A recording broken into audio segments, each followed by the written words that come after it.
Speaking of which, the government is hopeful of obtaining assurances from the external creditors before the International Monetary Fund Board meeting in December. These were thoughts echoed by Minister of Foreign Affairs Ali Sabry when commenting on the process of the restructuring of Sri Lanka's external debt. Addressing a media briefing today, the Foreign Minister said that Sri Lanka is taking measures to address economic challenges per the debt sustainability analysis prepared by the IMF.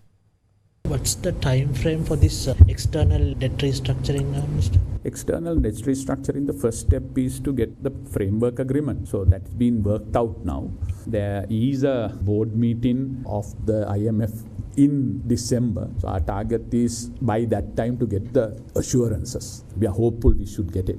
Given those uncertainties like the debt restructuring and when we are going to start the repayment, yes, what are the main challenges do you see economically next year? I think that's a very good question. Debt sustainability analysis of the IMF had taken that into consideration. So if our revenues come the way we have predicted, and when we postpone the payments, mostly it's going to be, when it comes to bilateral, it's probably repurposing of those things. So by the time you really start the paying the larger chunks, our economy should have or would have recovered sufficiently to have that amount of money. So the currently immediate challenge is for us to meet the high interest payments, which was a necessity during the last year's high interest rate regime borrowings to the government. So those are the challenges for the time being. But if the debt sustainability analysis is taken into consideration, all these things have been factored in. That's what it's a debt sustainability. What they are saying is that those parameters over a period of time, from the debt